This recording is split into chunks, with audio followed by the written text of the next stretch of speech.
Olá, meus irmãos de Ideal Espírita, nós que nos encontramos mais uma vez aqui nessa plataforma tecnológica, onde nós temos o compromisso da divulgação espírita, do nosso Consolador Prometido, que é o Espiritismo. Eu aqui faço com muita satisfação, desejo vibrações positivas para todos os meus irmãos aí, que sintam consolados, que sintam abraçados, que hoje nós vamos tratar de um assunto muito interessante que está no capítulo 2 do Evangelho segundo o Espiritismo, a vida futura, A vida futura, esse conceito, ele é fundamental para toda a compreensão do Espiritismo.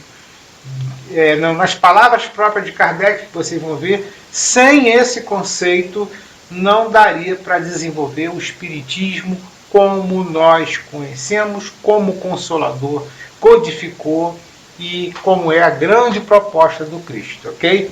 Como você já sabe, nós temos que seguir um protocolo, ou seja, vai ter a abertura da página, aqui eu vou fazer a leitura da página, depois eu farei a prece e assim vou discorrer o assunto com os meus irmãos.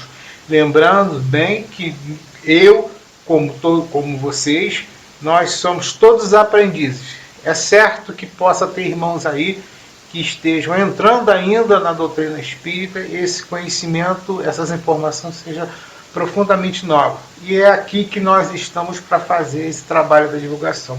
Para os nossos irmãos mais experimentados, mais estudados, que já sabem bastante assunto, é sempre uma oportunidade da gente rever esse assunto e até de repente perceber ângulos, partes que a gente outrora não tenha conseguido. Isso é muito comum no caminho do aprendizado. Ok, meus irmãos? Então eu aguardo vocês daqui a alguns minutinhos. Livro Caminho, Verdade e Vida, Chico Xavier pelo Espírito Emmanuel, capítulo 94. Ao salvar-nos. Salva-te a ti mesmo e desce da cruz. Marcos, capítulo 15, versículo 30. Esse grito de ironia dos homens maliciosos continua vibrando através dos séculos. A criatura humana não podia compreender o sacrifício do Salvador. A terra apenas conhecia vencedores que chegavam brandindo armas, cobertos de glórias sanguinolentas, heróis de destruição e da morte, a caminho de altares e monumentos de pedra. Aquele Messias, porém, distanciara-se do padrão habitual. Para conquistar, dava de si mesmo. A fim de possuir, nada pretendia dos homens para si próprio. No propósito de enriquecer a vida, entregava-se à morte. Em vista disso, não faltaram os escarnecedores no momento extremo, interpelando o divino triunfador com mordaz expressão. Nesse testemunho, ensinou-nos o Mestre que, ao nos salvarmos no campo de maldade e da ignorância, ouviremos o grito da malícia geral nas mesmas circunstâncias. Se nos demoramos colados à ilusão do destaque, se somos trabalhadores exclusivamente interessados em nosso engrandecimento temporário na esfera carnal, com o esquecimento das necessidades alheias, há sempre muita gente que nos considera privilegiados e vitoriosos. Se ponderamos, no entanto, as nossas responsabilidades graves no mundo, chamamos loucos. E quando nos surpreendem experiências culminantes, revestidas da dor sagrada que nos arrebata a esferas sublimes, passa junto de nós, exibindo gestos irônicos. E recordando os altos princípios esposados por nossa vida, exclama desdenhosa: salva-te a ti mesmo e desce da cruz. Então, meus irmãos, dando prosseguimento à nossa atividade, vamos fazer a prece inicial.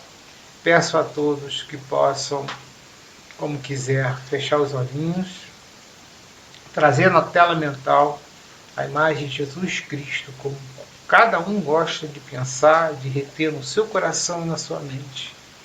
E dizer a Ele: querido Mestre Jesus, nós que encontramos mais uma vez nesse momento para o nosso trabalho da divulgação da doutrina espírita, fazemos com muito amor, muito gosto, com muita vontade. Pedimos, Senhor, que o Senhor abençoe as nossas vidas, que abençoe a nossa palavra, que abençoe os nossos irmãos que estão do outro lado assistindo essa palestra, que eles possam também ser consolados, abençoados. Os dois irmãos, os irmãos encarnados e os irmãos desencarnados, que nós sabemos também que está sempre presente nas reuniões públicas, nas reuniões espirituais. Que eles possam também ser atendidos e consolados e, principalmente, como é o nosso papel aqui, esclarecido.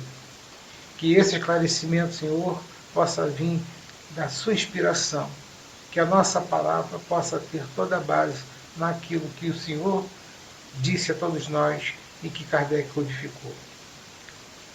Abençoe, Senhor, a instituição que nos recebe, abençoe todos os nossos irmãos espíritas, abençoe o nosso Brasil, Senhor, abençoe o nosso planeta Terra, que está nesse processo de transição, e que todos nós possamos nunca deixar o norte de bem guiar as nossas vidas.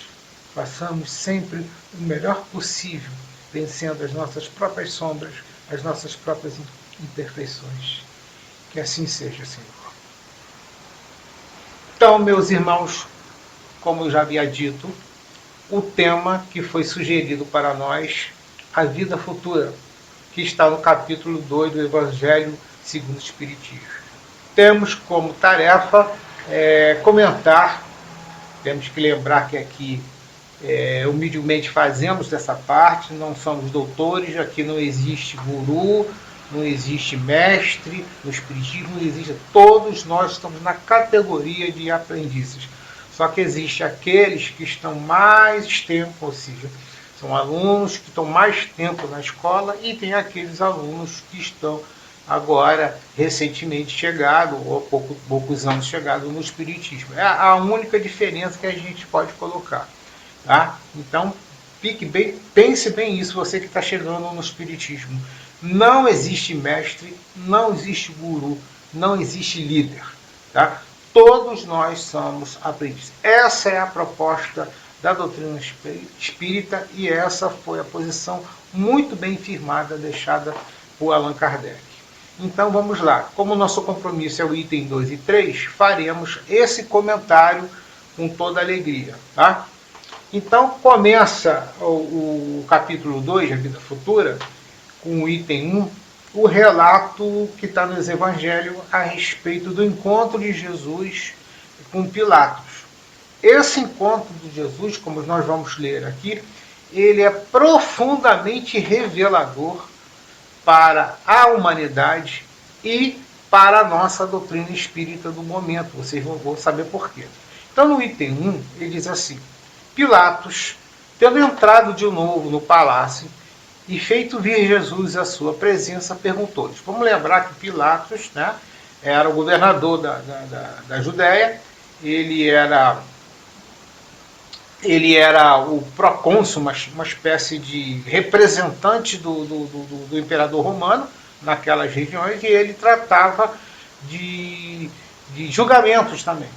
E como a questão de Jesus foi uma questão colocada com um nível bem elevado, da situação ali, da região da Palestina, de Jerusalém, todo aquele contexto histórico ali, ele foi levado ao, vamos dizer assim, ao máximo julgador que podia ter naquele momento, naquelas regiões, para que tratasse da questão de Jesus. Então Jesus foi levado, não vou falar aqui, né, da questão da condenação dele, etc., da acusação dele. Essa parte não se trata desse momento no estudo, apesar de ser muito importante e muito interessante, mas não é nesse momento. Vamos ater a esse aspecto que Allan Kardec retirou para fazer essa abordagem da vida futura do Evangelho segundo o Espiritismo.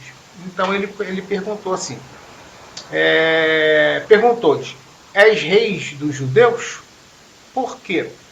Porque se dizia, naquele momento, falava que um novo rei viria, os judeus. Vocês sabem que viria um Messias, e que esse rei, esse Messias, ele ficaria num trono, né? Ele seria colocado como um rei verdadeiro, e ele libertaria todos os judeus, e etc, etc, como muitos de nós já sabemos a história. Então o Pilatos, ele faz essa questão, pergunta ele, você é rei dos judeus, né?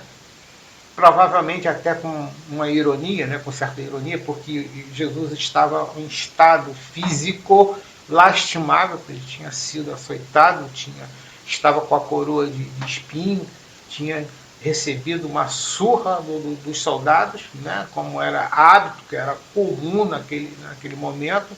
Então Jesus foi levado em situação bem deplorável de castigo físico, vamos dizer assim. Então ele olhando aquela figura de Jesus, no momento ele, quem que é esse cara aí? Como é que ele pode ser? Estão dizendo que ele é rei. Né? Por isso que ele faz essa pergunta.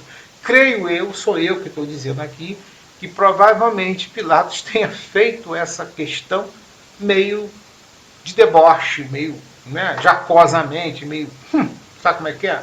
Fazendo aquela questão. Aí Jesus, com toda a sua sabedoria, ele respondeu, meu reino não é deste mundo. Né? Se o meu reino fosse deste mundo, a minha gente houvera combatido para impedir que eu caísse na mão dos judeus. Mas o meu reino ainda não é este aqui. Então vamos ficar muito bem. Jesus vai colocar que o reino não é dele. Então Jesus não seria rei dos judeus ao entendimento, à percepção de Pilatos. Ok? Então, aí disse então Pilatos, és, pois, rei? Então, já que você não é rei dos judeus, mas você é rei, mas algum tipo de rei, você possui algum tipo de realeza, né? E aqui nesse momento, segundo a narrativa evangélica, é impossível de a gente saber psicologicamente como Pilatos estava fazendo essa pergunta, se ele já tinha tirado o tom jacoso, né, que ele havia colocado, já estava num tom mais sério, não se sabe, pelo menos pela leitura não dá para a gente ter cravar essa questão. E aí Jesus respondeu, tu o dizes, sou rei, não nasci e não vim a este mundo, senão para dar testemunho da verdade. Aquele que pertence à verdade, escuta a minha voz. Então, o que Jesus está dizendo ali? De uma certa maneira, ele está concordando, ele está respondendo a Pilatos. Sim, ele é um rei. Vamos usar assim essa terminologia que nós possamos entender do nosso mundo para perceber o que é Jesus no mundo espiritual. Então ele fala que ele é como se fosse assim, confirmando que ele é uma espécie de rei, mas que o reino dele não é deste mundo e que ele é um reino que vem trazer a verdade. E só aqueles que compreendem a verdade, que seriam seus verdadeiros súditos, né? Aqueles que estariam sintonizados, entenderiam a sua voz, a sua mensagem.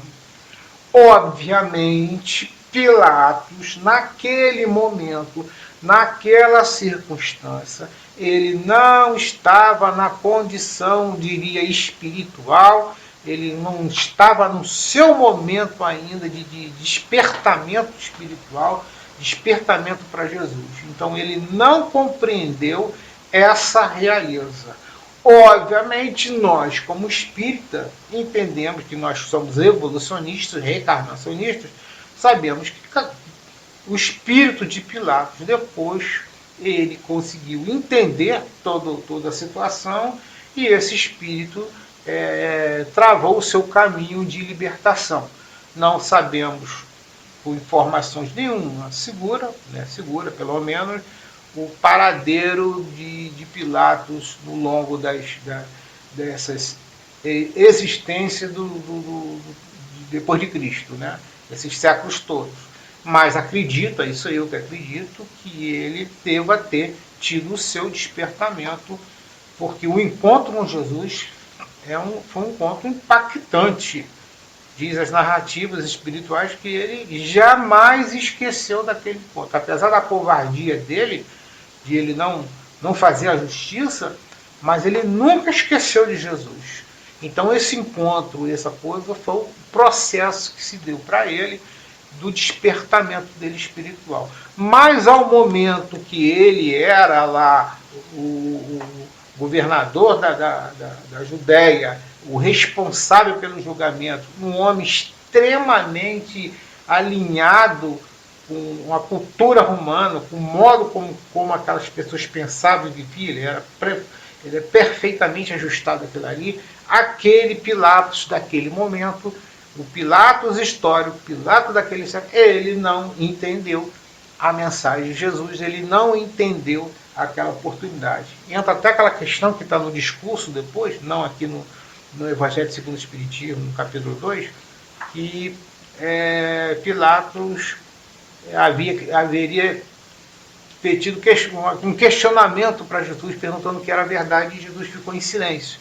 Né? Algumas pessoas do nosso tempo, alguns estudiosos, pessoal, dizem até que Jesus não saberia o que era verdade, mas isso não encaixa no nosso entendimento espírita. Claro que Jesus, ele era a verdade, só que ele percebeu, vamos dizer assim, a infantilidade espiritual de Pilatos. O Pilatos não estava em condições de entender a sua presença, a sua mensagem, a sua força, as suas ideias revolucionárias do comportamento humano. Ele não estava. Então, como Jesus era um grande pedagogo, um grande mestre mesmo, ele sim, mestre, ele preferiu o silêncio, mas aquele silêncio que abre a porta do tempo para dar as respostas. Foi isso que Jesus fez. Ele não quis fazer bater boca. Ele poderia fazer mil coisas a ele, tinha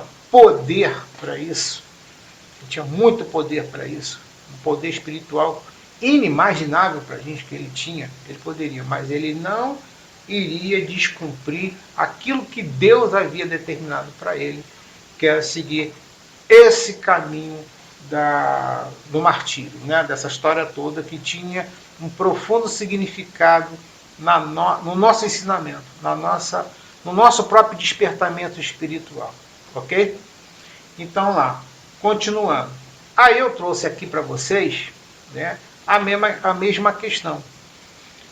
Por que Jesus disse, meu reino não é deste mundo? Por que ele havia dito isso?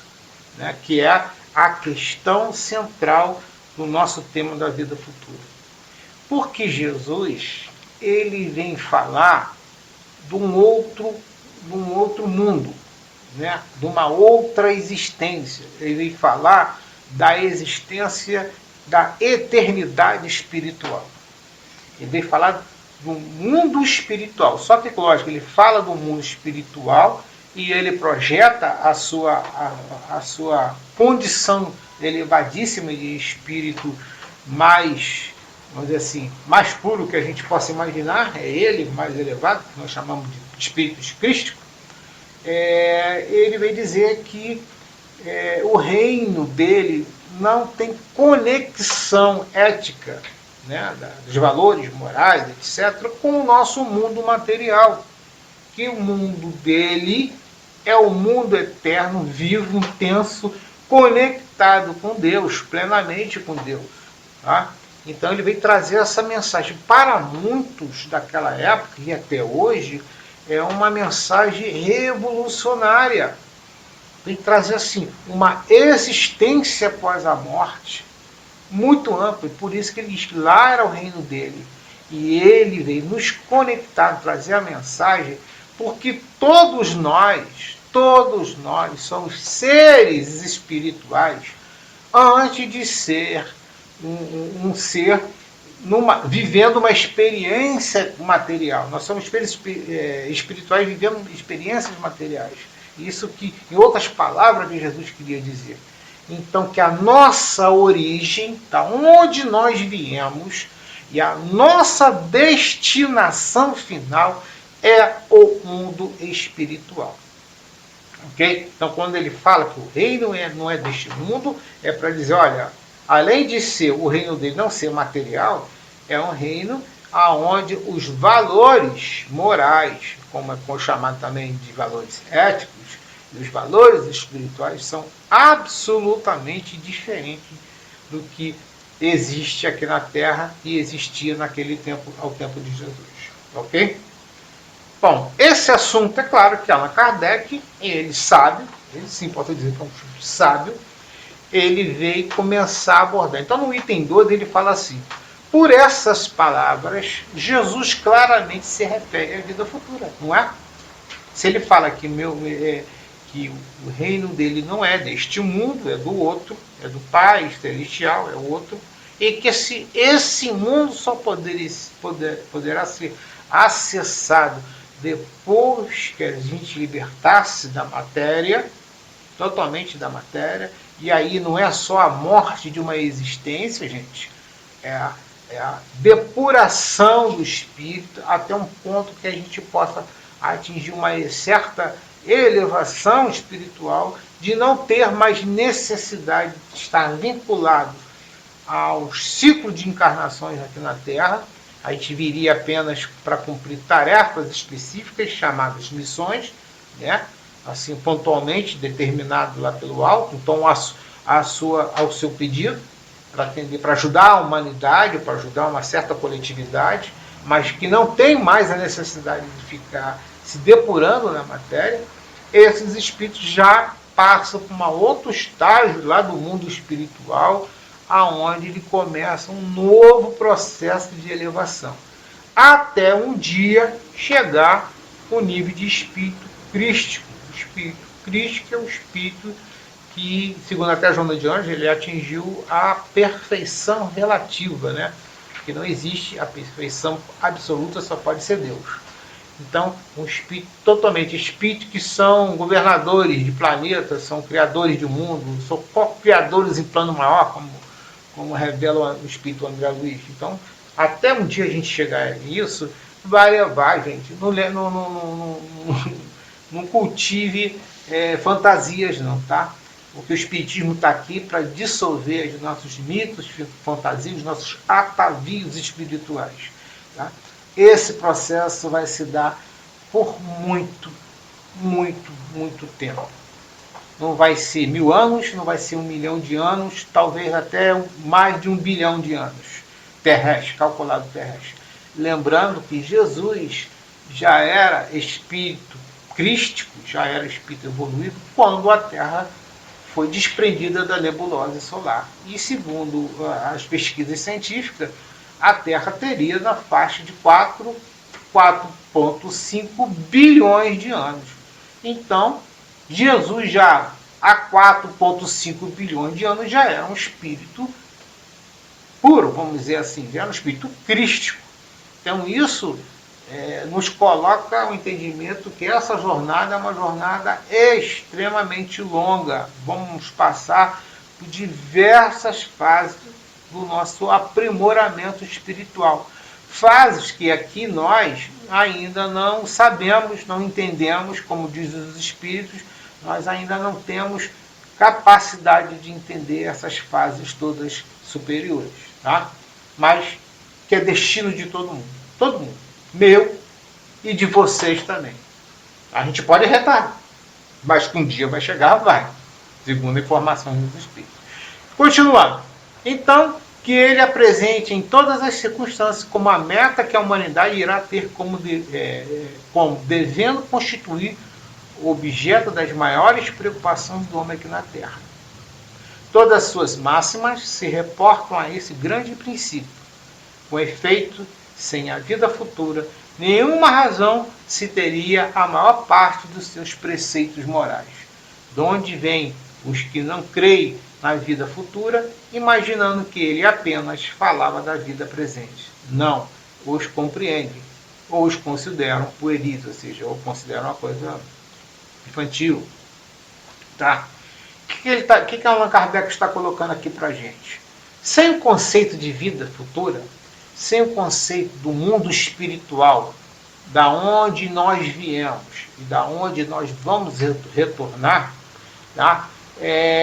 Toda a base da mensagem de Jesus, e eu diria, toda a base do espiritismo, ele perderia a razão. Não teria como razão. Porque, como bem colocou Allan Kardec no Livro dos Espíritos.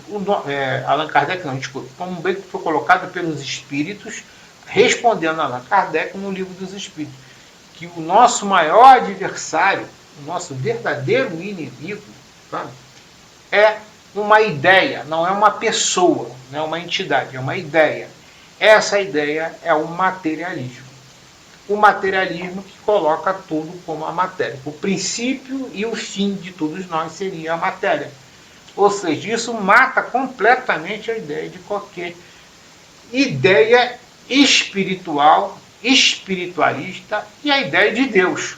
Então, por isso que Kardec, em outras circunstâncias, por exemplo, no que é o Espiritismo, se vocês lerem o livrinho dele, o que é o Espiritismo, ele coloca, primeiro, nós precisamos fazer as pessoas ser espiritualista, no sentido de que ela precisa compreender que Deus existe.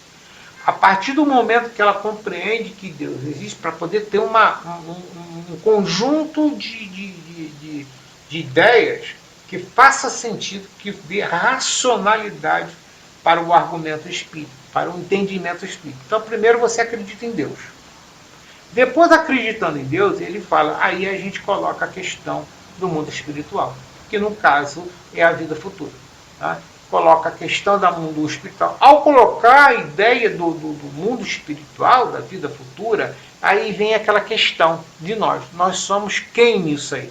Nós somos os espíritos. E aí, os espíritos? Nós fomos criados antes da matéria e sobrevivemos à matéria. E somos individualidades indestrutíveis, imortais. Pode acontecer o que for, o nosso espírito jamais irá morrer, jamais irá desaparecer.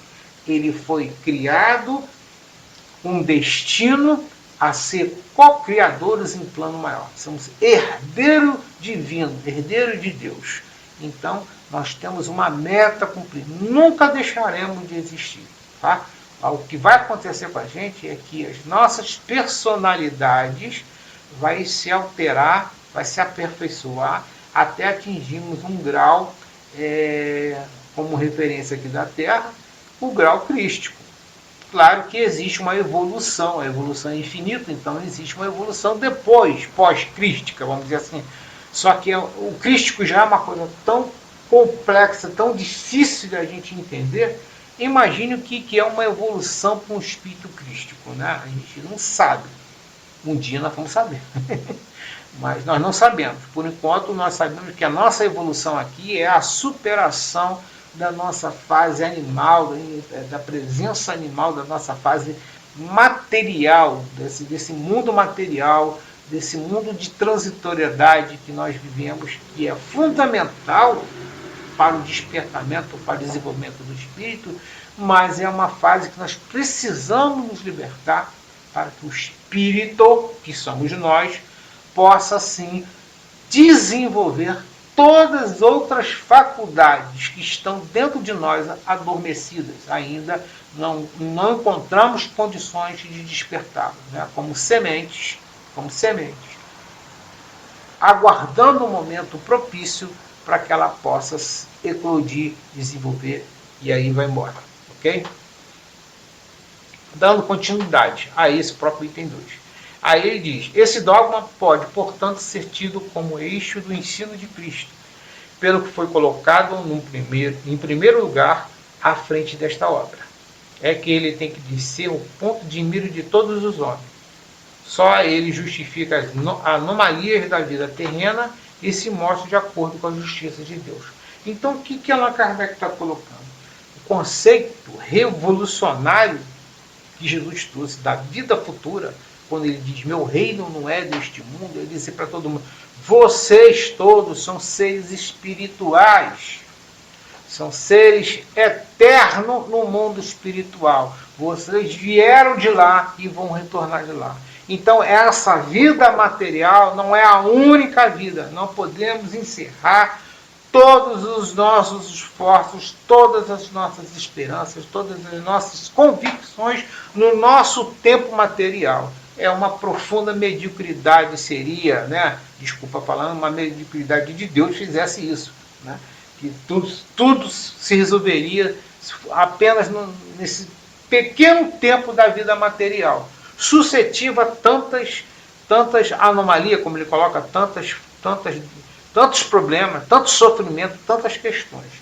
E há outro ponto que Jesus, ao colocar isso, ele deixa bem claro que só pensando dessa maneira, só colocando essa questão na equação do entendimento espiritual, do entendimento da justiça divina, que há, assim, fundamento na justiça divina.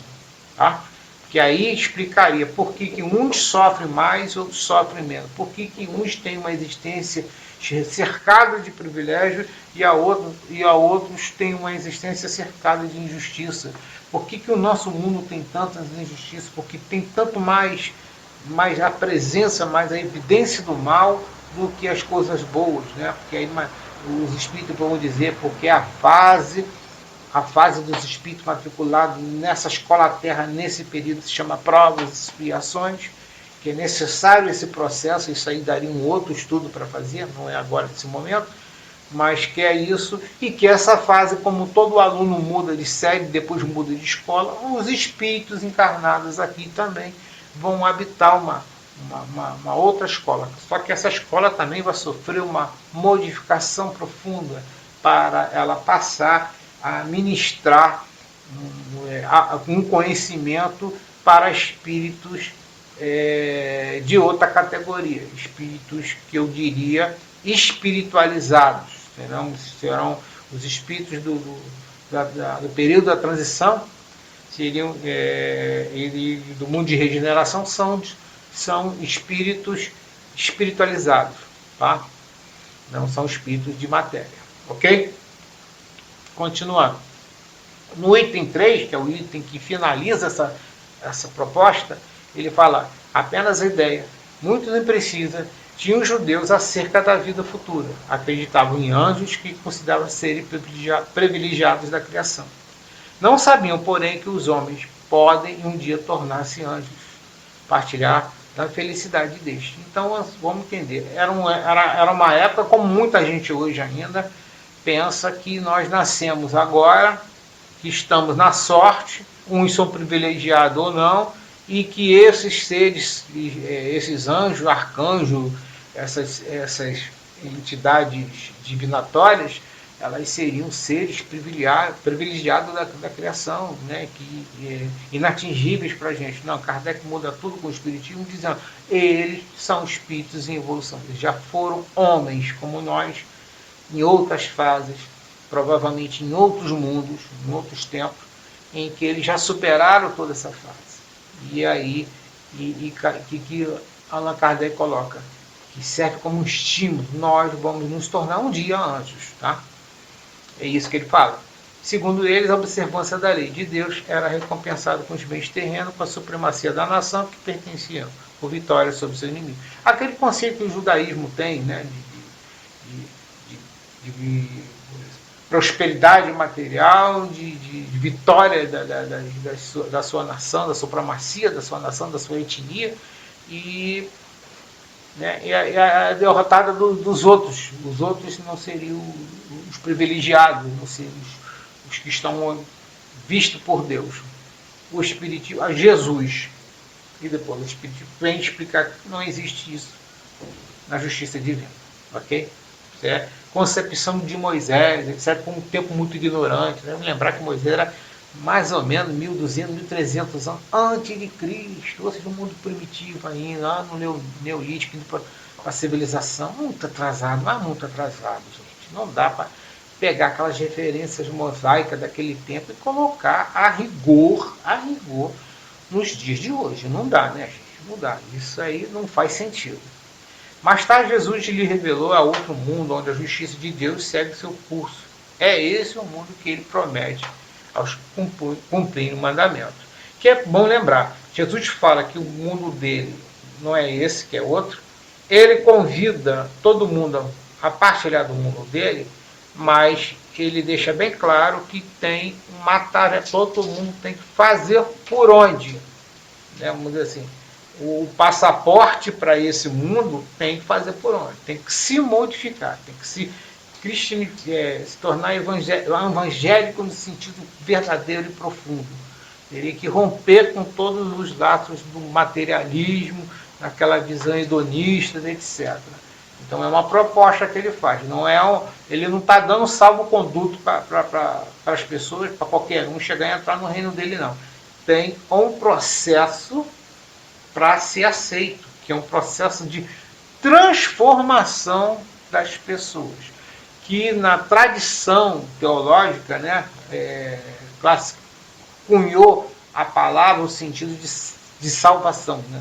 A salvação seria isso, seria essa transformação toda até que você fosse premiado com a presença desse mundo espiritual superior de profunda imortalidade, né? Onde a vida seria plena, perene.